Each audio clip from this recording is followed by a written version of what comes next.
Mosaic India.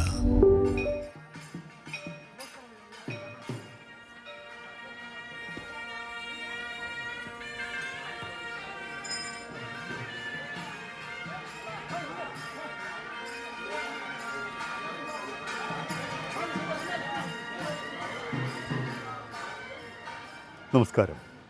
Mosaic ഇന്ത്യയുടെ മറ്റൊരു പുതിയ എപ്പിസോഡിലേക്ക് എല്ലാവർക്കും സ്വാഗതം. ഞാനിപ്പോൾ നിൽക്കുന്നത് കർണാടകയിലെ കൊല്ലൂർ മൂകാംബിക ക്ഷേത്രനടയിലാണ്. കേരളത്തിലെ ക്ഷേത്രങ്ങളിലേതുപോലെയാണ് ഇവിടുത്തെ പല പൂജാക്രമങ്ങളും. എന്നാൽ ഇവിടുത്തെ ശ്രീബലിക്ക് ചില പ്രത്യേകതകളൊക്കെ ഉണ്ട്. അത് നമുക്കൊന്ന് കണ്ട് മനസ്സിലാക്കാം.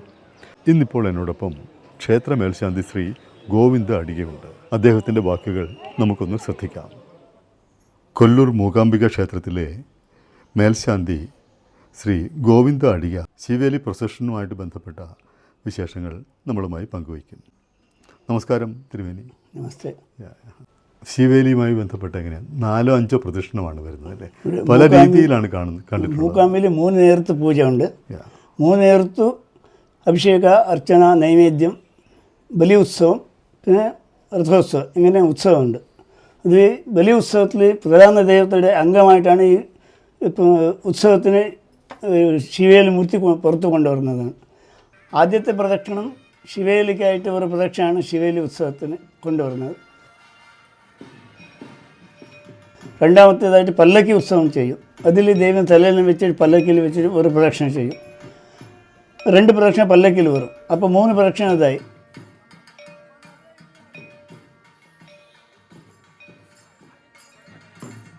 നാലാമത്തേതിൽ ഒരു മണ്ഡപമുണ്ട്, ലാലക്കി എന്ന് പറയുന്നു. ലാലക്കിയിൽ വെച്ചിട്ട് ദൈവന് ഒരു പ്രദക്ഷിണം. സിൽവർ ആണോ? സിൽവർ. സിൽവർ.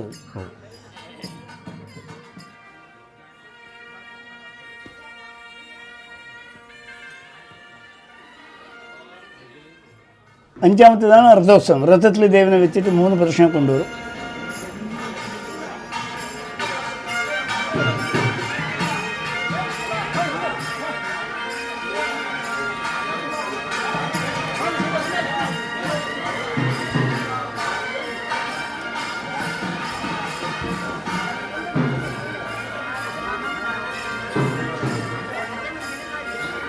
അത് കഴിഞ്ഞ ശേഷം രാത്രി സരസ്വതി മണ്ഡപത്തിൽ ദേവിനെ വെച്ചിട്ട് അവിടെ പൂജ ചെയ്യും. അത് കഴിഞ്ഞ ശേഷം രാത്രി സരസ്വതി മണ്ഡപത്തിൽ ദേവിനെ വെച്ചിട്ട് അവിടെ പൂജ ചെയ്യും. സരസ്വതി മണ്ഡപത്തിൽ പൂജ, സരസ്വതി പൂജ എന്ന അർത്ഥമില്ല. ഇവിടെ നിന്ന് സരസ്വതി മണ്ഡപത്തിൽ അവിടെ ദേവിക്ക് ഉത്സവത്തിൽ അഷ്ടാവധാന സേവ എന്ന് ഒരു സേവയുണ്ട്.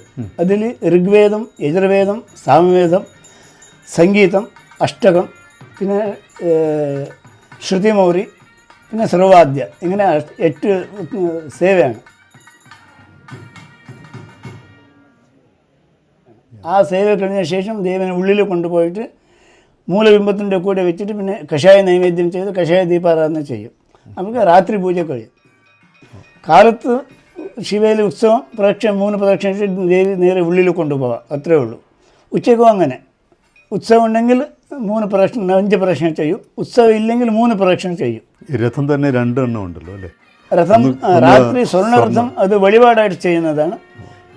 കാലത്തും ഉച്ചയ്ക്ക് ഇവിടുത്തെ മരത്തിലുള്ളത് രഥോത്സവം മഹാപൂജ ചെയ്താൽ, മഹാപൂജ വഴിപാട് ചെയ്താൽ ഈ രഥോത്സവം ചെയ്യും. ആ മഹാപൂജ ചടങ്ങത്തിൽ ഇതെല്ലാം വരുന്നുണ്ട്. ഇതെല്ലാം ചേർന്നിട്ടാണ് മഹാപൂജ. ഉദയാസ്തമാന പൂജ ആണ് രാത്രി സ്വർണ്ണരഥം അടുക്കായിട്ടുള്ളത് ഉദയാസ്തമാന പൂജ. തിരുമേനി, എന്താണ് ഈ ശ്രീബലിയുടെ ഒരു പ്രാധാന്യം എന്താണ്? അല്ല, ദേവിക്ക് ഈ ആഗമോക്ത ദേവാലയത്തിൽ അഭിഷേക, അർച്ചന, നൈവേദ്യം, ശിവേലി, ഉത്സവം, ഇത് ഇത്ര പ്രധാനമായിട്ട് എല്ലാ ആഗമോക്ത അമ്പലത്തിൽ ചെയ്യുന്നതാണ്. അത് ഈ പൂജയിലെ ഒരു അംഗമാണ് അത് ഉത്സവം. ഈ പൂജ സെപ്പറേറ്റ്, ഉത്സവം സെപ്പറേറ്റ് അല്ല. ഉത്സവത്തിൻ്റെ ഒരു അംഗമായിട്ടാണ് ഈ പൂജയുടെ അംഗമായിട്ടാണ് ഉത്സവം ചെയ്യുന്നത്. ആ ഉത്സവം ഇങ്ങനെ ചെയ്യണമെന്നൊരു നിയമമുണ്ട്. ശിവേലി എല്ലാ ദേവിയുടെ എല്ലാ ഗണങ്ങൾക്കും പൂജ ചെയ്യുക. അത് കഴിഞ്ഞിട്ടാണ് ശിവേലി, അതാണ് ശിവേലി ഉത്സവം എന്ന് പറയുന്നത്. അത് കഴിഞ്ഞിട്ടാണ് ദേവിനെ പല്ലക്കിൽ വെച്ചിട്ട് ഉത്സവമാണ്. ഈ അതിൻ്റെ കൂടെ എല്ലാ ഭക്തജനങ്ങളും ചേർന്നിട്ടാണ് പ്രദക്ഷിണം ചെയ്ത് വരുന്ന പല്ലക്കി ഉത്സവം. ഇതൊക്കെ വെളിപാടായിട്ട് ചെയ്യും. പിന്നെ അമ്പലവകയായിട്ട് ചെയ്യുന്നുണ്ട്. അമ്പലവകയായിട്ട് അമ്പലത്തിൽ ഒരു 2-3 പ്രാവശ്യം ചെയ്യും. ഒന്ന് മഹാനവമിക്കും പിന്നെ ജന്മാഷ്ടമി എന്ന ഇവിടെ ദേവിയുടെ സ്വയം ഉദ്ഭവിച്ച ഒരു ദിവസമുണ്ട്. അന്നും ഇങ്ങനെ 2-3 ദിവസത്തിൽ അമ്പലവകയായിട്ട് തന്നെ അത് ചെയ്യുന്നുണ്ട്. അപ്പോൾ ഭക്തരുടെ വെളിപാടില്ല, അമ്പലവകയായിട്ട് ചെയ്യുന്നത്. ബാക്കി ദിവസമെല്ലാം ചെയ്യുന്നത് ഭക്തന്മാരുടെ വെളിപാടായിട്ട് ചെയ്യുന്നതാണ്.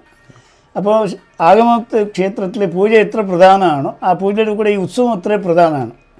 ഈ പൂജ ഉത്സവമൊക്കെ കംപ്ലീറ്റ് എല്ലാം ചെയ്യുമ്പോഴാണ് ഒരു പൂജ കംപ്ലീറ്റ് ആകുന്നത്. വെറുതെ പൂജ ചെയ്യുമ്പോൾ പൂജ കംപ്ലീറ്റ് ആവില്ല.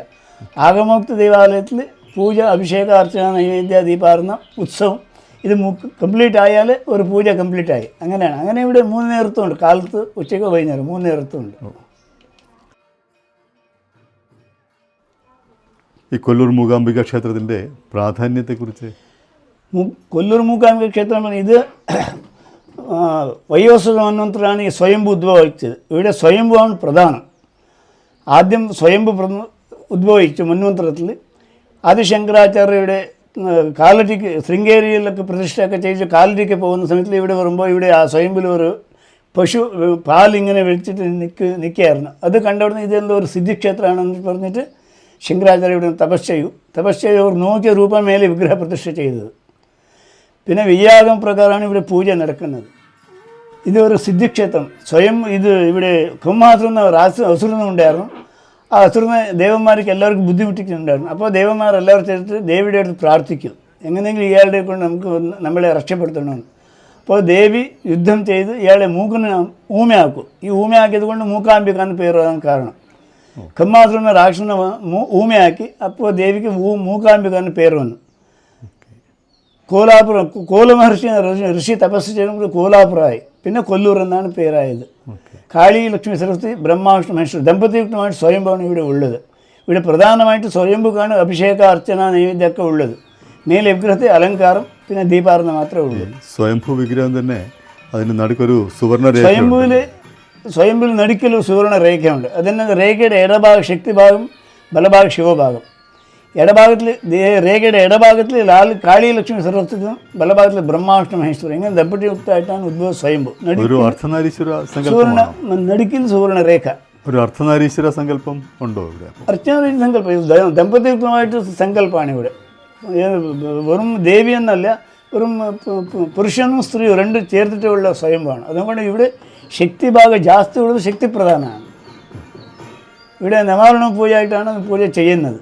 ശ്രീചക്ര ഉപാസന അങ്ങനെ അതേ സെയിം ശ്രീചക്ര ഉപാസന തന്നെയാണ് ഇവിടെ. ഭക്തന്മാരുടെ ഇഷ്ടാർത്ഥത്തിന് വേണ്ടി ദേവിയുടെ നിന്നത് കൊണ്ട് ഇതൊരു സിദ്ധിക്ഷേത്രമായിട്ടാണ് പറയുന്നത്. മൂകാംബിക ക്ഷേത്രത്തിൻ്റെ ശ്രീബലി പ്രൊസഷൻ്റെ വിശേഷങ്ങൾ അടങ്ങിയ ഈ വീഡിയോ നിങ്ങൾക്ക് ഇഷ്ടപ്പെട്ട് കാണുമെന്ന് വിചാരിക്കുന്നു. ഇനി മറ്റൊരു പുതിയ വീഡിയോയുമായി താമസിയാതെ വീണ്ടും തിരികെ എത്താം. This is Radhakrishnan Kuttoor signing off from mosaic India. Thank you.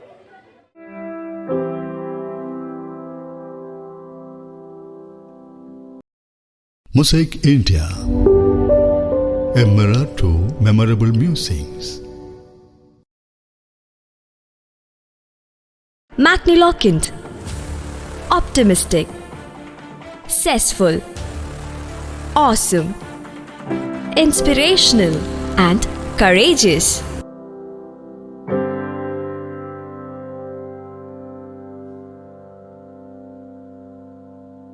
Let's explore together.